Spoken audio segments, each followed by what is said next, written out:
Hello everyone, welcome back to my channel. इस video में हम लोग कवर करने वाले हैं जो चार इंपॉर्टेंट सिग्नल्स होते हैं जिसके चलते एक ड्राइव ऑपरेट करता है, that is digital input, digital output, analogue output. तो उनका एक्सचेंज किस तरह होता है between RIO panel and VFD. VFD का यहाँ पे दो सेक्शन आप देख सकते हैं। ये सेक्शन वीएफडी पैनल का है जिसके अंदर इंटरमीडिएट रिलीज आते हैं और सिग्नल आइसोलेटर आएगा, और ये पूरा एक सेक्शन वीएफडी कार्ड का है। यहाँ पे आप देख सकते हैं वीएफडी कार्ड और जेसीयू इसलिए मैंने मेंशन किया है क्योंकि इस पर्टिकुलर वीडियो में मैं जो वीएफडी को एज अ रेफरेंस ले रहा हूँ वो है ACS 850, that's why JCU, sorry ABB ACS 850।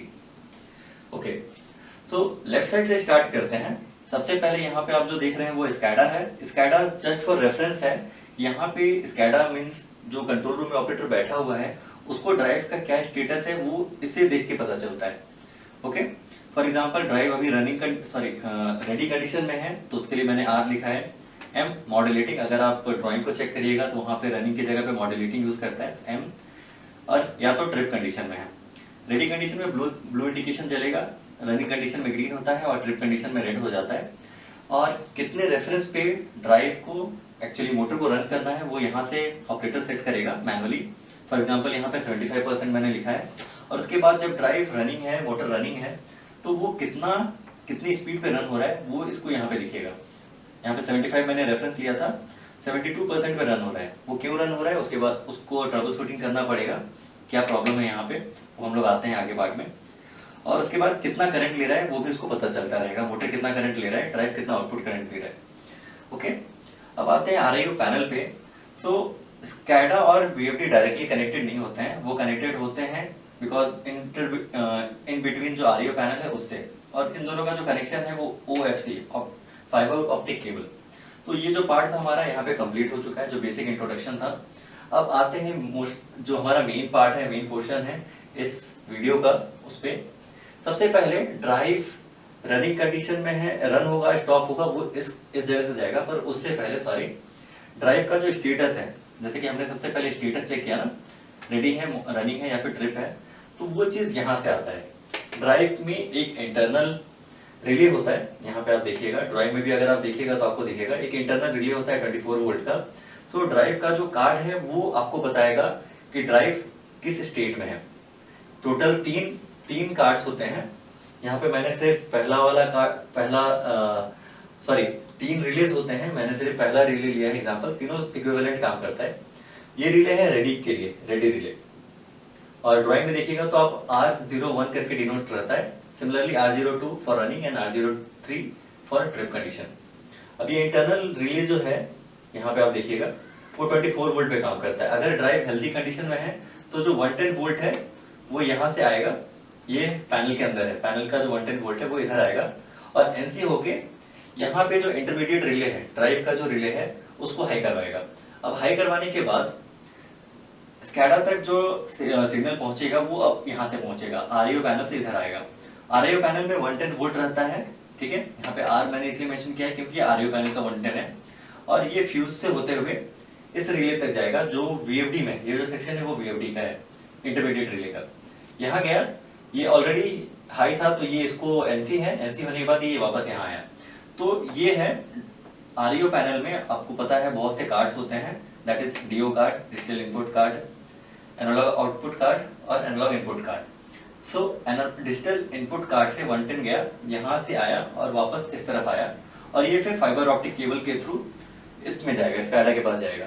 So finally drive अगर हेल्दी कंडीशन में है, सब कुछ सही है, तो 110 घूम के यहाँ पे आया और जो ये इंडिकेशन है इसको शो करेगा कि हाँ ब्लू कलर है, ड्राइव रेडी है टू रन।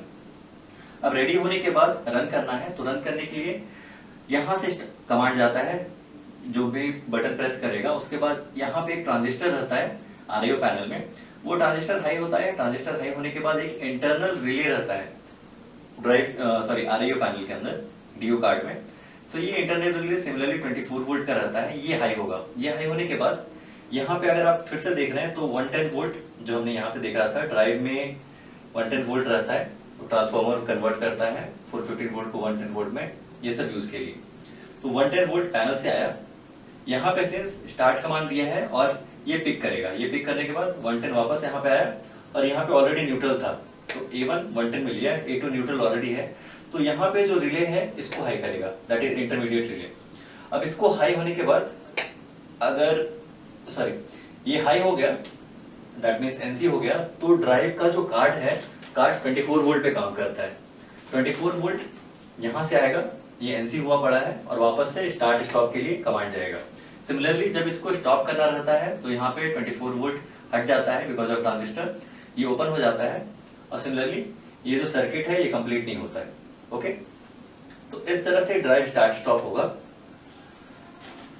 ओके, और यहाँ पे जो रिले है R20 या फिर R19 रहेगा फॉर पर्टिकुलरली ACS 850। तो यहाँ पे हमारा स्टार्ट स्टॉप का काम हो गया, और ड्राइव रेडी है या फिर रनिंग है, ट्रिप है, वो कंडीशन हमने देख लिया। आरआईओ पैनल के लिए डिजिटल आउटपुट, आई मीन ये जो पूरा सेक्शन है इसके लिए डिजिटल आउटपुट होगा स्टार्ट स्टॉप के लिए, और जो फीडबैक ले रहा है वो डिजिटल इनपुट होगा। इस केस में बिल्कुल उल्टा हो जाता है। यहाँ पे देखिए, ये अगर ये डिजिटल आउटपुट है तो ड्राइव के लिए डिजिटल इनपुट, क्योंकि वो ये सिग्नल रिसीव कर रहा है, ये सिग्नल सेंड कर रहा है।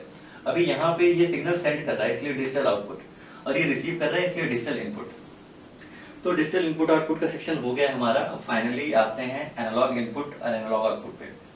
पहले एनालॉग इनपुट की ड्राइव कितने रेफरेंस पे रन करेगा, जो कि हमने यहाँ पे देखा था 75%। तो ये सेट करते ही यहाँ पे एनालॉग आउटपुट का जो कार्ड है वो 24 वोल्ट बेसिकली होता है डीसी, और वो 4 to 20 मिलीएम्प्स जो करंट है उसको ट्रांसफर करता है, एज अ फीडबैक भेजता है ड्राइव के कार्ड के pass through this signal isolator. Okay, यहाँ फ्यूज और नॉन फ्यूज रहता है जस्ट फॉर सेफ्टी, और ये पेयर केबल होते हैं ब्लू एंड व्हाइट कलर के। तो 4 to 20 मिलीएम्प्स, इस पर्टिकुलर केस में 16 मिलीएम्प्स जाएगा 75% के केस में। यहाँ तक गया signal isolator. Just in case अगर दूरी बहुत ज्यादा है तो सिग्नल ड्रॉप होता है, तो उसको बैलेंस करने के लिए सिग्नल आइसोलेटर रहता है। और फाइनली ये इस जगह पे जाएगा, that is XAI analogue input, जो स्लॉट है उसमें एनालॉग इनपुट 1 या फिर एनालॉग इनपुट। तो 4 to 20 यहाँ पे आप देख सकते हैं, जितना उसको फीडबैक मिलेगा ड्राइव को उस स्पीड से मोटर को रन करेगा। तो यहाँ पे ये वाला पार्ट भी हमारा कंप्लीट हो चुका है। अब आते हैं लास्टली जो फीडबैक ड्राइव को मिल रहा है उस पर। तो यहाँ पे भी सिमिलरली ये एनालॉग आउटपुट, क्योंकि ये भेज रहा है और ये रिसीव कर रहा है इसलिए एनालॉग इनपुट, यहाँ पे उल्टा हो जाएगा। ये भेजेगा तो एनालॉग आउटपुट ये हो गया, और ये रिसीव कर रहा है तो एनालॉग इनपुट हो जाता है इस केस में। तो एनालॉग इनपुट कार्ड है। सिमिलरली अब ड्राइव रन कर रहा है तो वो फीडबैक जनरेट करेगा, और उसके लिए दो चीज रहता है, AO1 AO2।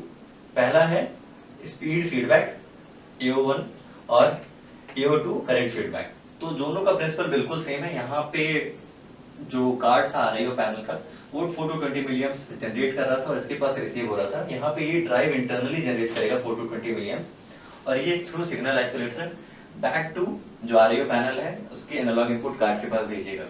Same fuse for safety. और फाइनली ये सारे जो सिग्नल्स हैं वो through fibre optic cable SCADA के पास आएंगे। तो अब यहाँ पे आते हैं, अगर कुछ प्रॉब्लम हुआ, फॉर एग्जांपल ड्राइव का जो कार्ड है वो हेल्दी है, फिर भी कुछ प्रॉब्लम हो रहा है स्टार्ट स्टॉप कमांड में, तो आप ये जो रिले है जो आरआईओ पैनल के फ्रंट साइड में देखिएगा तो वहां पे कार्ड्स रहते हैं, बैक साइड में छोटा छोटा रिले रहता है। तो वो रिले हाई हो रहा है या नहीं हो रहा है कमांड देने के बाद। फॉर एग्जाम्पल ये रिले हेल्दी है और फिर भी ड्राइव स्टार्ट नहीं हो रहा है, हम जनरली ये रिले देखते हैं जो पैनल के अंदर रहता है वो पिक कर रहा है कि नहीं। ये पिक करने के लिए आपको जो आरआईओ पैनल का बैक साइड में रिले रहता है वो पिक होना चाहिए। तो अगर ये स्टार्ट स्टॉप में प्रॉब्लम आए तो आप बैक साइड का रिले देखिए और उसके बाद फिर इसको भी देखिए, तो इस जगह से ये प्रॉब्लम क्लियर हो जाएगा। उसके बाद लूज कनेक्शन और ये सब तो कॉमन है, रिले अगर प्रॉपर्ली फिट नहीं हुआ है अब तो स्टार्ट स्टॉप का मोस्टली दोनों का सेम रहता है। यहाँ पे भी रिले का प्रॉब्लम हुआ तो आपको फीडबैक नहीं मिलेगा कि ड्राइव का कंडीशन क्या है। इसके बाद यहाँ पे जो आप देख रहे हैं स्पीड रेफरेंस 75% जो ऑपरेटर बैठा है वो दे रहा है, और यहाँ पे 75% दैट इज 16 मिलीएम्प्स नहीं आ रहा है। तो उस केस में सबसे पहले हमें ये चेक करना है, क्योंकि यहाँ से जो सिग्नल आएगा वो एनालॉग आउटपुट कार्ड के पास आएगा। यहाँ पे आप 16 मिलीएम्प चेक कर लीजिए। अगर ये क्लियर है उसके बाद नेक्स्ट आते हैं सिग्नल आइसोलेटर्स। बहुत से केस में सिग्नल आइसोलेटर फेल होता है जिसके चलते इस जगह पे 16 मिलीएम्प्स नहीं पहुंचेगा, दैट इज 75%। और अगर आपके पास 16 मिलीएम्प्स की जगह पे सिर्फ 15 मिलीएम्प्स यहाँ पे आ रहा है, यहाँ 16 है यहाँ 15 है, तो उस केस में सिग्नल आइसोलेटर के पास ऑप्शन रहता है कि उस वैल्यू को थोड़ा इंक्रीज या फिर डिक्रीज कर दे। ओके, तो उस पर एक टोटल सेपरेट वीडियो है, लिंक मैं डिस्क्रिप्शन में डाल दूंगा।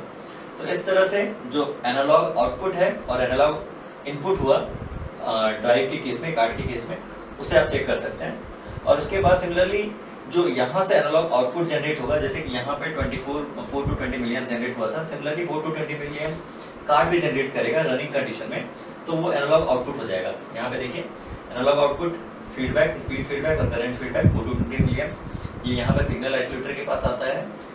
आई मीन दोनों के लिए अलग अलग रहता है, मैंने सिर्फ एक को रेफरेंस लिया है, और ये वापस यहाँ पे आएगा। यहाँ पे अगर प्रॉपरली नहीं आ रहा है जितना मिलियम्स आना चाहिए, तो आप सिग्नल आइसोलेटर चेक करें और उसके बाद यहाँ पे चेक करें। बहुत से केस में ड्राइव का भी जो इंटरनल आउटपुट है वो खराब हो जाता है, जिसके चलते ये प्रॉपर फीडबैक नहीं देता है। तो इस तरह से हमने पूरे जो सेटअप है उसको कंप्लीट किया। होपफुली आपके लिए वीडियो यूजफुल रहा होगा। इफ सो प्लीज लाइक से subscribe and thank you for watching.